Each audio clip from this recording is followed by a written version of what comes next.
Saya kenal Budiman Sujatmiko mungkin sekitar waktu tahun 2019. Ketika itu kalau nggak salah saya habis jadi pembicara dan kami akhirnya makan sate sama-sama.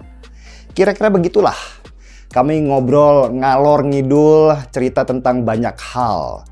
Dan penilaian saya secara pribadi, Budiman ini orangnya pintar banget, tetapi pintar secara akademisi.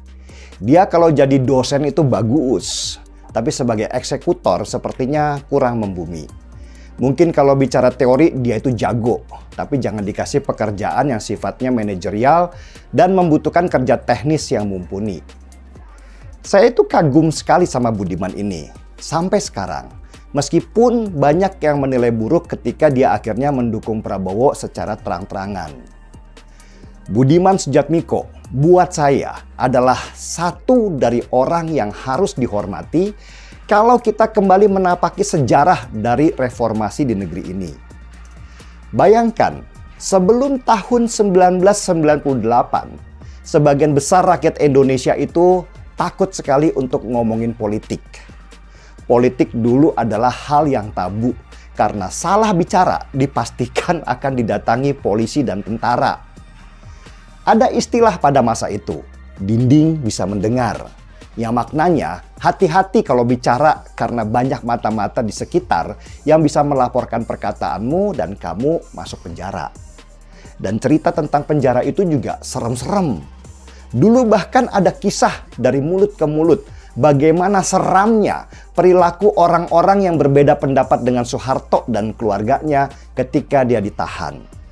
Bahkan ada katanya nih model penyiksaan yang jari tangan kita ditaruh di bawah meja dan meja itu diduduki oleh orang yang tubuhnya besar. Lalu kita ditanya-tanyai sambil teriak-teriak kesakitan. Pulang dari interogasi itu sudah pasti cacat. Itu cerita yang berkembang sehingga lama-lama jadi cerita horor dari masa ke masa. Tapi Budiman Sujatmiko itu pada masa itu memang gila. Usianya pada waktu rezim Soeharto berkuasa dengan otoriter dan kejam itu masih sekitar 20 tahunan.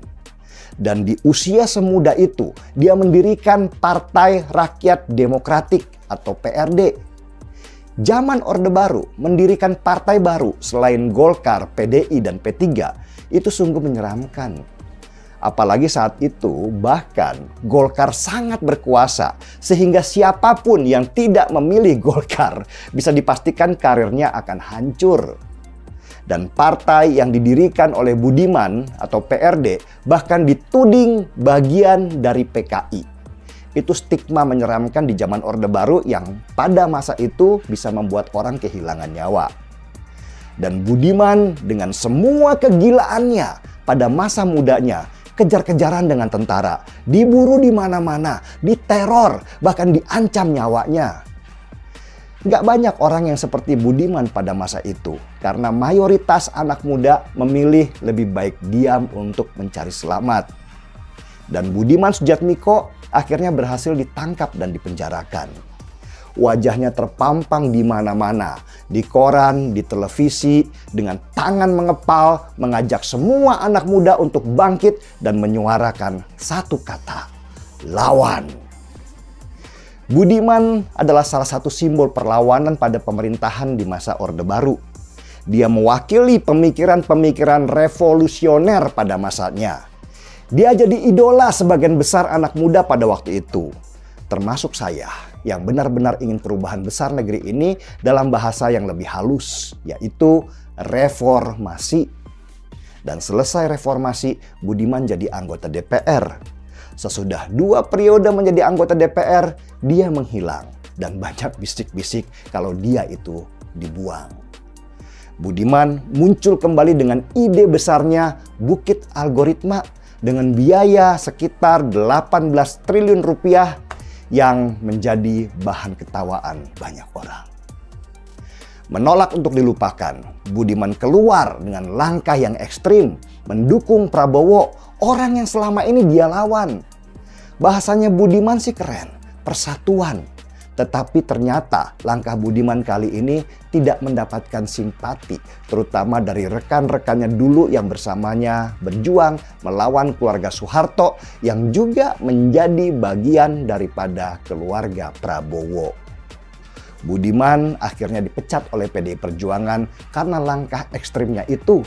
Sebuah resiko yang harus dia terima karena partai punya peraturan yang berbeda. Tapi apapun, itu tidak membuat hormat saya kepada Budiman Sujatmiko hilang. Apapun pandangan politiknya sekarang, dia adalah bagian dari sejarah bangsa ini yang nggak bisa disingkirkan. Seperti pepatah bilang, nggak ada yang abadi kecuali perubahan itu sendiri. Budiman tidak akan pernah berubah cara mencintai negerinya sendiri. Hanya mungkin dia terlena dengan banyak janji di saat dia sendiri punya masalah dengan kondisi pribadi. Untuk saudaraku Budiman Sujatmiko, sebagai rasa hormat atas perjuanganmu dulu, izinkan saya mengangkat secangkir kopi.